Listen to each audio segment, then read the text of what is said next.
Bismillahirrahmanirrahim. Assalamualaikum warahmatullahi wabarakatuh. Innal hamdalillah nahmaduhu wa nasta'inuhu wa nastaghfiruh wa na'udzu bihi min shururi anfusina wa min sayyiati a'malina. May yahdihillahu fala mudhillalah wa may yudlil fala hadiyalah.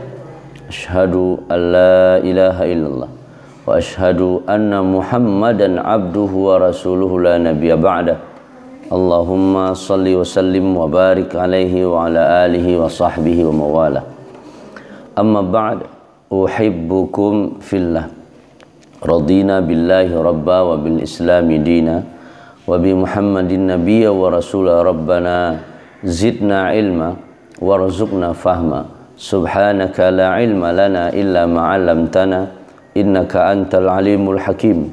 Allahumma 'allimna ma yanfa'una wanfa'na bima 'allamtana. A'udzu billahi minasy syaithanir rajim.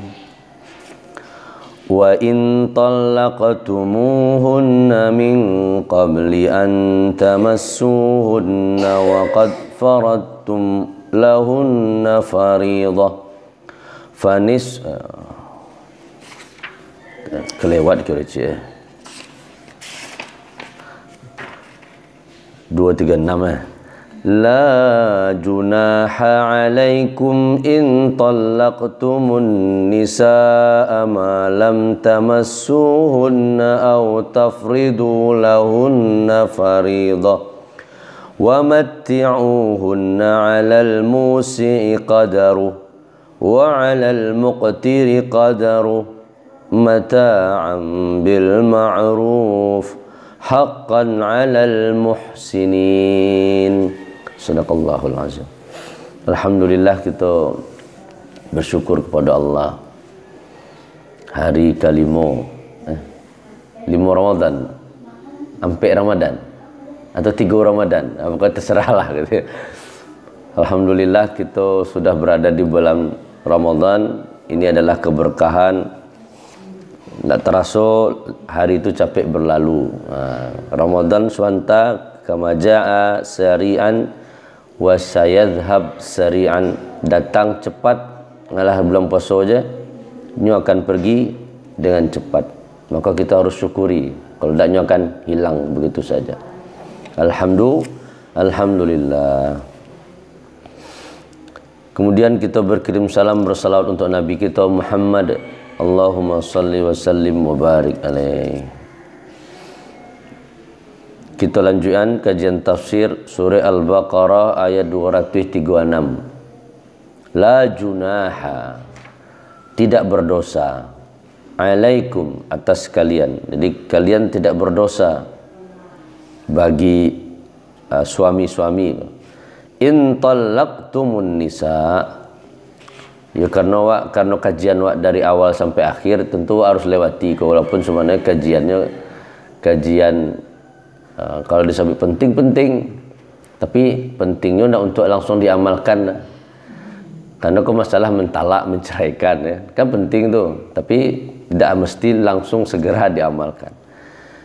Jika kalian menalak istri-istri atau perempuan-perempuan, maksudnya istri-istri, malam tamassuhunna, yang belum disentuh. Nah, kok maksud belum disentuh tuh, apakah diawai? Tapi waktu akad nikah pasti diawai nak. Salaman ke mah, menyerahkan mahar itu salam. Maka maksud disentuh di sini adalah berhubungan badan suami istri, jima. Jadi sebelum dah cerai tapi belum disentuh. Lalu dibawa, kalau di kampung malam ke tengah. Pak Azra istilah dulu. Malam pertama pulang tu. Ada yang pulai. Lalu dibawa ke tengah pulai, itu dimasuk kamarnya lah caranya. Kemudian ada video tu, sudah akad nikah saja langsung dicarainya bini, ya kan. Nah, berarti kan belum diapa-apakan. Kalau ikut terjadi la junaha alaikum, berarti tidak dosa doh.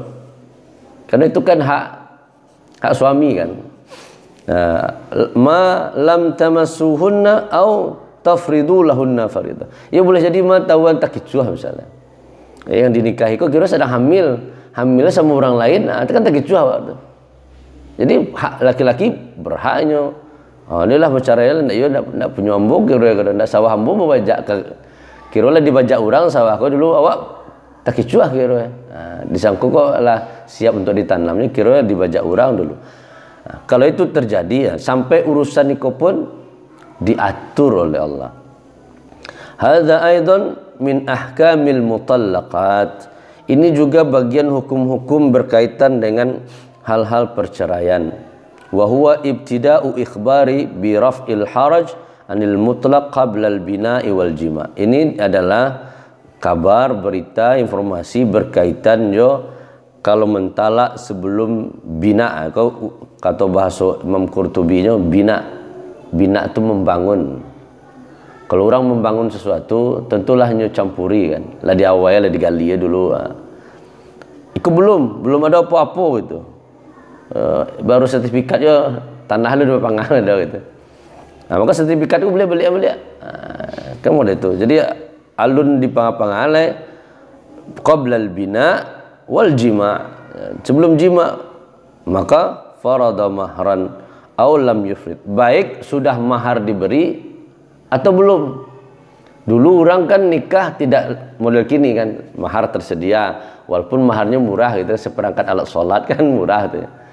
Kalau di Arab kini kan mintanya mobil gitu ya, rumah gitu, baru nikah. Jadi maharnya tidak ada seperangkat alat sholat deh. Dengan mahar 1 unit mobil seperti Amerika ya kan.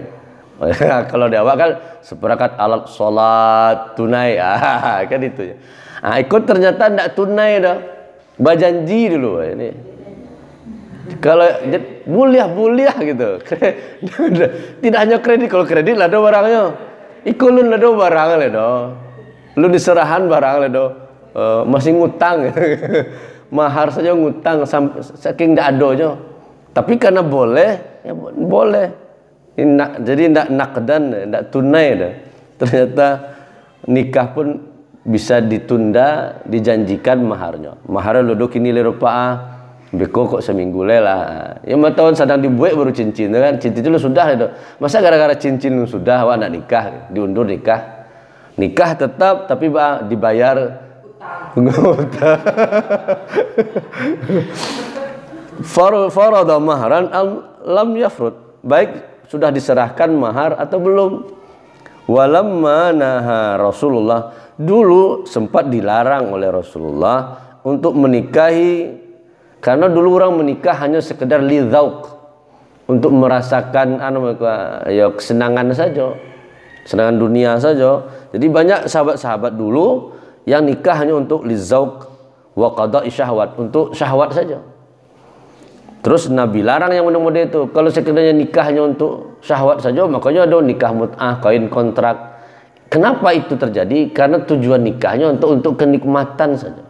Nabi larang itu. Wa amara bitazawwuj li talabil ismati wal timasi thawabillah. Tapi lebih hebat daripada itu. Tujuan nikah enggak itu. Tujuan nikah adalah untuk ismah, menjaga.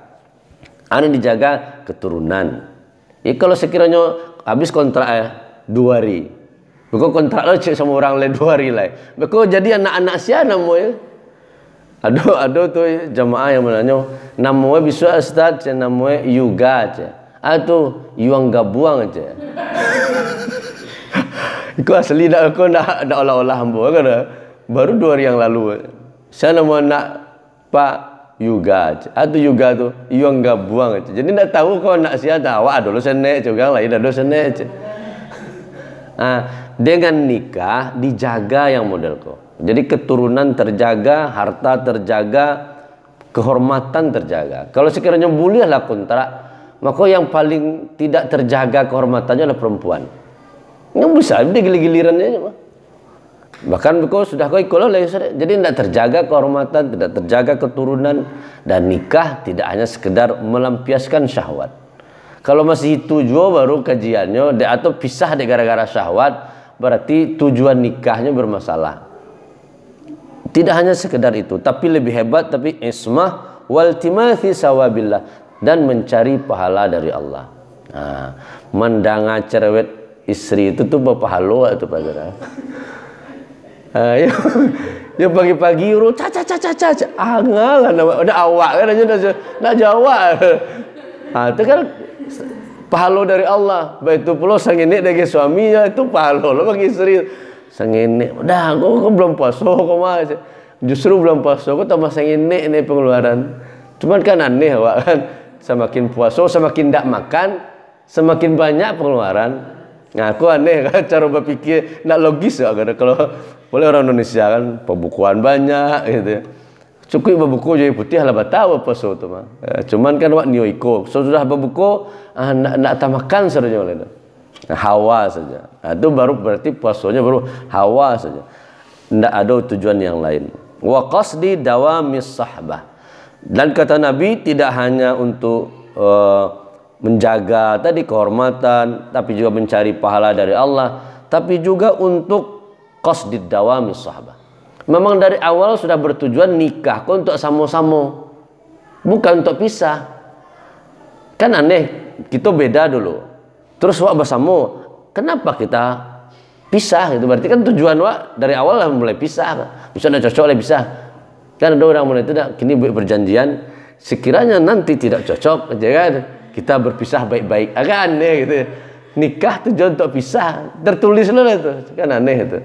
Kata Nabi, dawam itu selalu sahabah, berlalu menjadi sahabat, menjadi dekat.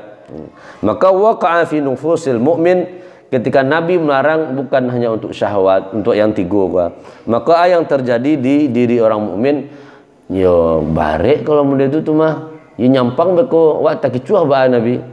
Yang muda tadi takicuah kiranya sedang hamil kira wak nikahinya. Apa tidak boleh dicerai? Maka anna man talaka qabla al-bina qad waqa'a juz'an min hadzal makruh.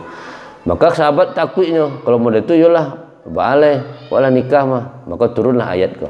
La junaha alaikum. Tidak dosa, nyampang terjadi. Ya tentu alasannya alasan syar'i misalnya.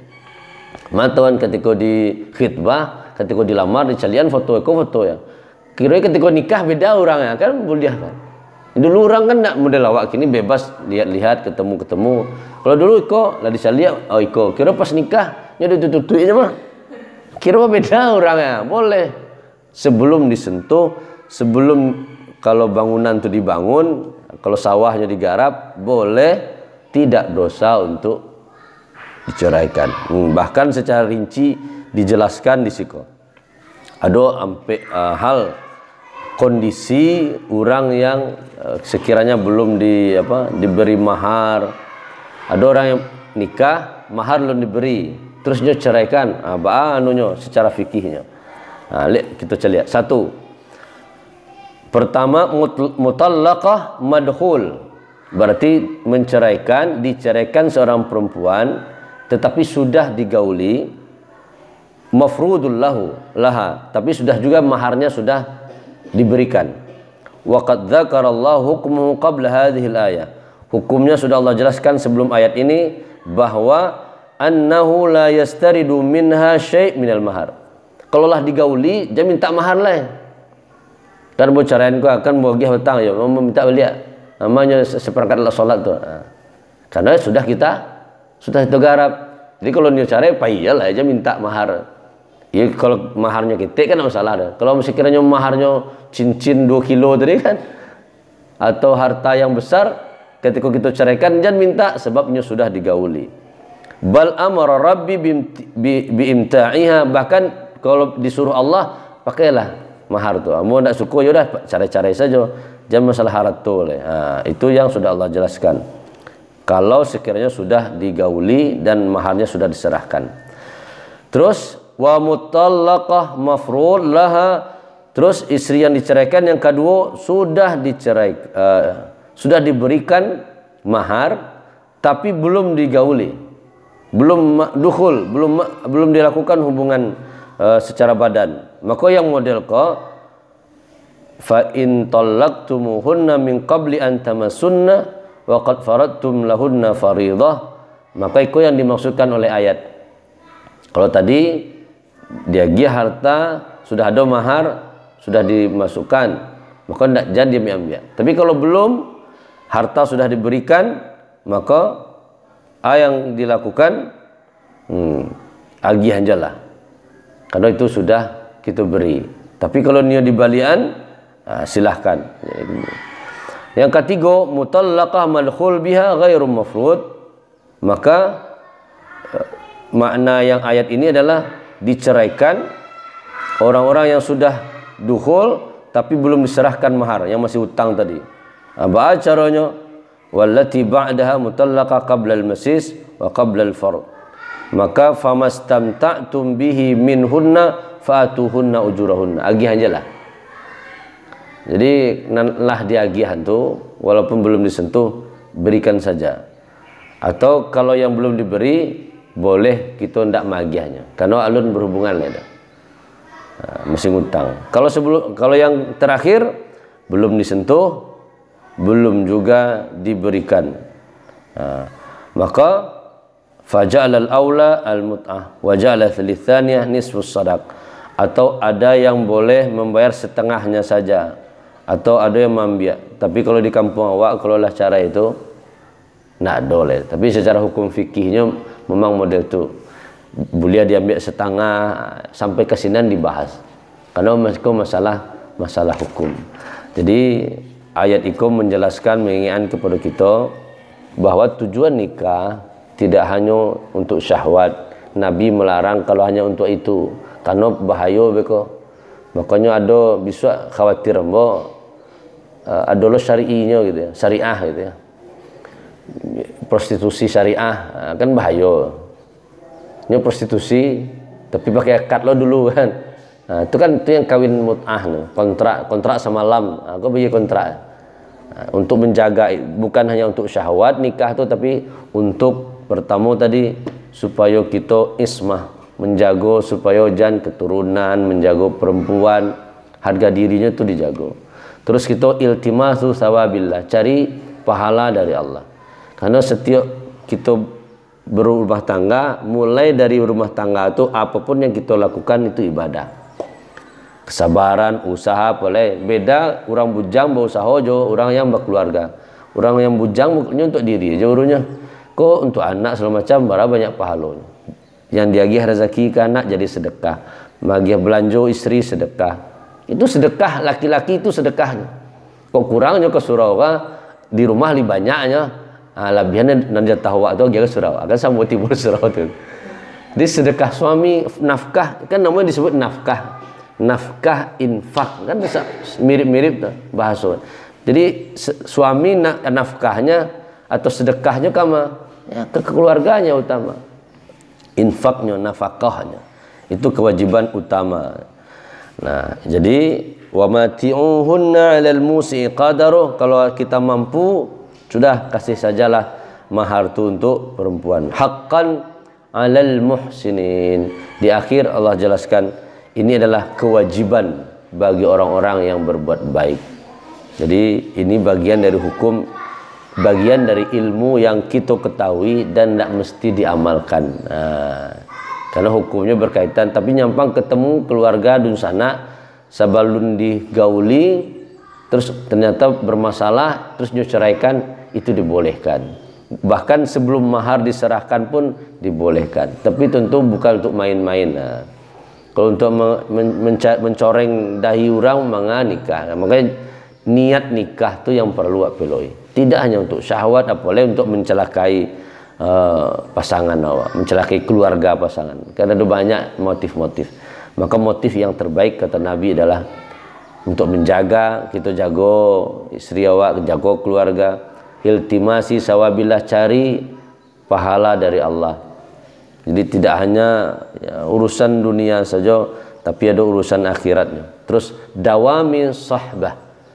Kita tujuannya adalah qasdi dawami sahbah. Kita nikah untuk terus bersama. Tidak untuk berpisah. Kok berpisah pun ibu dipisahkan oleh Allah Subhanahu wa taala dengan kematian. Semoga keluarga kita keluarga yang terus harmonis di komplek, keluarga yang Allah ridhoi. Amin ya rabbal alamin. Di akhir kita berdoa kepada Allah. A'udzubillahi minasyaitonirrajim. Bismillahirrahmanirrahim. Alhamdulillahi rabbil alamin. Wassalatu wassalamu ala asyrafil anbiya wal mursalin wa ala alihi wa sahbihi ajma'in. Allahumma ighfir lana dhunubana wa liwalidina warhamhum kama rabbawna shighara. ولجميع المسلمين والمسلمات والمؤمنين والمؤمنات الأحياء منهم والأموات وتابع بيننا وبينهم بالخيرات ربي اغفر وارحم أنت خير الراحمين. Allah, ampuni dosa kami ya Allah, juga dosa kedua orang tua kami, khusus orang tua kami yang sudah tiada. Ampuni dosa mereka, rahmati mereka, jadikan kubur mereka taman-taman surgamu ya Allah. Takdirkan kami bersama mereka nanti di surga Firdausmu. Untuk orang tua kami yang masih hidup ya Allah, sehatkan mereka, panjang usia dalam kebaikan, husnul khatimah biqauli la ilaha illallah. Beri kami terus kesempatan bisa berbakti kepada mereka hingga akhir hayat. Rabbana hablana minas salihin. Allah, beri kami anak-anak yang saleh dan salihah. Rabbana hablana min azwajina wa dzurriyyatina qurrata a'yun waj'alna lil muttaqina imama. Allah, beri kami pasangan-pasangan yang soleh dan salehah. Beri kami keluarga-keluarga yang sakinah, keluarga yang tenang, bahagia dunia akhirat sampai ke surgamu ya Allah. Rabbana atina min ladunka rahmah wa hayyi lana min amrina rasyada. Allah, di antara kami ada yang banyak masalah, banyak hajat. Selesaikan hajat kami, penuhi hajat kami, selesaikan masalah kami ya Allah. Jadikan ini asbab kami makin dekat denganmu. Di antara kami mungkin ada yang sakit di rumah maupun di rumah sakit. Sembuhkan ya Allah. Jadikan sakit sebagai penggugur dosa-dosa kami. Rabbana taqabbal minna innaka antas samiul alim wa tub alaina innaka antat tawwabur rahim. Allah, terima segala amal ibadah kami, puasa kami, salat kami, apa saja bacaan Quran kami.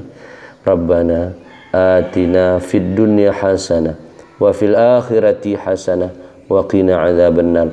Sallallahu ala khairi khalqihi Muhammadin wa ala alihi wa sahbihi ajmain. Subhana rabbika rabbil izzati amma yasifun wa salamun alal mursalin walhamdulillahi rabbil alamin. Subhanakallahumma wa bihamdika asyhadu an la ilaha illa anta astaghfiruka wa atubu ilaik. Assalamualaikum warahmatullahi wabarakatuh.